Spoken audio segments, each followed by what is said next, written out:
ADGP MR Ajith കുമാറും PV അൻവറും തമ്മിലുള്ള പോരാട്ടം തുടങ്ങിയിട്ട് നാളുകൾ ഏറെയായി. ഇനി എന്താണ് അതിൻ്റെ ഒരു ക്ലൈമാക്സിലേക്ക് കടക്കുകയാണ്.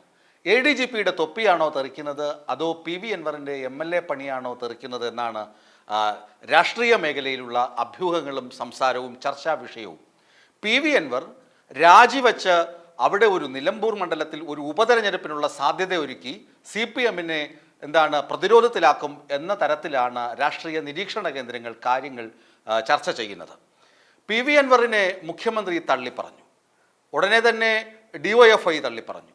അതുപോലെ തന്നെ അണികളാകെ പിണറായി വിജയൻ സർക്കാരിനെതിരെയും പിണറായി വിജയനെതിരെയും PV അൻവറിനൊപ്പം അണിനിരക്കുമ്പോൾ PV അൻവർ കരുത്തനാണ് എന്ന് ജനങ്ങൾക്കിടയിൽ കരുത്ത് തെളിയിച്ചുകൊണ്ടിരിക്കുമ്പോൾ CPMന് മറ്റ് ഉപായങ്ങളില്ല.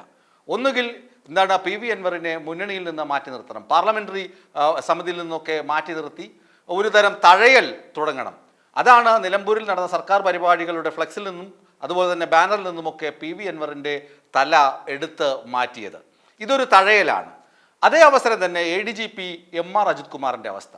MR അജിത് കുമാർ തന്നെ തൃശ്ശൂർ പൂരം കലക്കിയെന്ന ആരോപണം നിലനിൽക്കവേ 5 മാസം പൂഴ്ത്തിവെച്ച റിപ്പോർട്ട് DGPക്ക് MR അജിത് കുമാർ കൊണ്ട് കൈമാറിയിരുന്നു.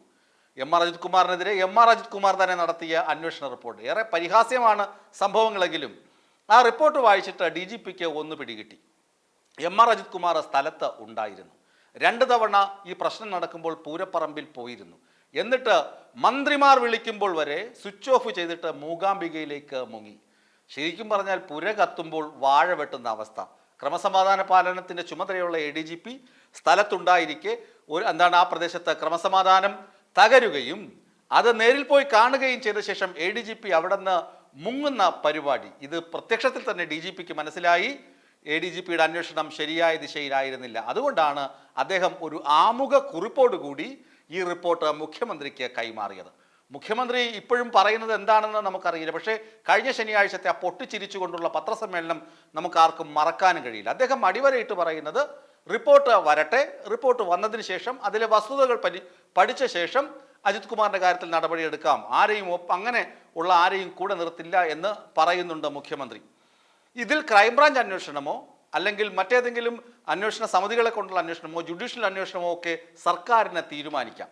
അല്ലെങ്കിൽ പ്രത്യേക വേറൊരു അന്വേഷണ സംഘത്തെ നിയോഗിച്ച് ഇക്കാര്യം അന്വേഷിക്കാം. അങ്ങനെ നിയോഗിച്ച ഒരു അന്വേഷണ സംഘം ഉണ്ട്. MR Ajith കുമാറിനും P ശശിക്കുമെതിരെ PV Anwar ഉന്നയിച്ച ആരോപണങ്ങളെക്കുറിച്ച് അന്വേഷിക്കുന്ന DGPയുടെ നേതൃത്വത്തിലുള്ള ഒരു സംഘം.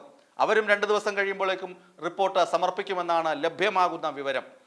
ഈ റിപ്പോർട്ടിൽ പൂരം കലക്കൽ യഥാർത്ഥത്തിൽ നാണക്കേടുണ്ടായത് എന്ന് പറഞ്ഞാൽ CPMന് തന്നെയാണ്. CPIക്കാണ് കൂടുതൽ ക്ഷീണമുണ്ടായത്. കാരണം അവർ നിർത്തിയ സ്ഥാനാർത്ഥി ജനകീയനായ മുൻ മന്ത്രി VS സുനിൽകുമാർ അവിടെ തോറ്റുപോയി. അതുപോലെ തന്നെ BJP അവിടെ നേട്ടം കൊയ്യുകയും ചെയ്തു. സേവാഭാരതിയുടെ ആംബുലൻസിലെത്തി പ്രശ്ന സ്ഥലത്തെത്തി സുരേഷ് ഗോപി പ്രശ്നപരിഹാരത്തിന് ശ്രമിക്കുന്നതൊക്കെ നമ്മൾ കണ്ടതാണ്. ഇതൊക്കെ എങ്ങനെ സംഭവിച്ചു? മന്ത്രിമാർക്ക് പോലും അങ്ങോട്ട് എത്താൻ പറ്റാത്ത സാഹചര്യത്തിൽ സുരേഷ് ഗോപി BJPയുടെ സ്ഥാനാർത്ഥി എങ്ങനെ അവിടെ എത്തി അനുനയിപ്പിക്കുന്നു എന്നൊക്കെ കാണണം. ഇതൊന്നും ഈ റിപ്പോർട്ട് ഇതിലൊക്കെ മൗനം പാലിക്കുന്നു. പകരം ദേവസ്വത്തെ പഴിചാരുന്നുണ്ട്. അവരാണ് ഇത് നിർത്തിവെച്ചത് ഏകപക്ഷീയമായി. പക്ഷെ അവർ പറയുന്നുണ്ട് രാവിലെ മുതൽ പോലീസ് ADGPയും കമ്മീഷണറും ഒക്കെ ഇടപെട്ട് ഓരോ തടസ്സവാദങ്ങൾ ഉന്നയിച്ച് പ്രശ്നങ്ങൾ സൃഷ്ടിച്ചു കൊണ്ടിരുന്നു. അങ്ങനെയാണ് അർദ്ധരാത്രി പൂരം നിർത്തിവെക്കാൻ അവർ തീരുമാനിച്ചതെന്നാണ് ദേവസ്വം ബോർഡ് വെളിപ്പെടുത്തുന്നത്. ഏതായാലും MR അജിത് കുമാറും PV അൻവറും തമ്മിലുള്ള പൊരിഞ്ഞ പോരാട്ടം തന്നെയാണ് നടക്കുന്നത്. PV അൻവറിൻ്റെ രാജിതന്ത്രം ഫലിക്കുകയാണെങ്കിൽ ശരിക്കും CPM വളരെ വലിയൊരു പ്രതിരോധത്തിൽ ചെന്ന് ചാടും. അല്ലെങ്കിൽ PV അൻവറിനെ അനുനയത്തിലെടുത്ത് PV അൻവർ ഇടതു പക്ഷത്തിൻ്റെ സഹയാത്രികനാണല്ലോ, അനുനയിപ്പിച്ച് PV അൻവറിനെ ഒപ്പം നിർത്തി ഈ റിപ്പോർട്ടുകളുടെ പശ്ചാത്തലത്തിൽ MR അജിത് കുമാറിനെ തൽസ്ഥാനത്ത് നിന്ന് നീക്കം ചെയ്യുക. ഇതിൽ മുഖ്യമന്ത്രിയുടെ നിലപാടാണ് പ്രധാനം. മുഖ്യമന്ത്രി ഇപ്പോഴും MR അജിത് കുമാറിനെ മാറോട് ചേർത്ത് ആശ്വസിപ്പിക്കുകയും തലോടുകയും ചെയ്യുകയും PV അൻവറിനോട് പുറത്തുപോ അല്ലെങ്കിൽ കടക്ക് പുറത്ത് എന്ന് പറഞ്ഞ് ആക്രോശിക്കുകയും ചെയ്യുന്ന നിലപാടാണ് സ്വീകരിക്കുന്നതെങ്കിൽ എന്തായാലും കണ്ട് അറിയേണ്ടി വരും നമ്മുടെ രാഷ്ട്രീയ കേരളത്തിൻ്റെ അവസ്ഥ. ഈ വീഡിയോ നിങ്ങൾക്ക് ഇഷ്ടമായാൽ ലൈക്ക് ചെയ്യുക. കൂടുതൽ വീഡിയോകൾക്കായി യോഗനാഥം ന്യൂസ് ചാനൽ സബ്സ്ക്രൈബ് ചെയ്യുക.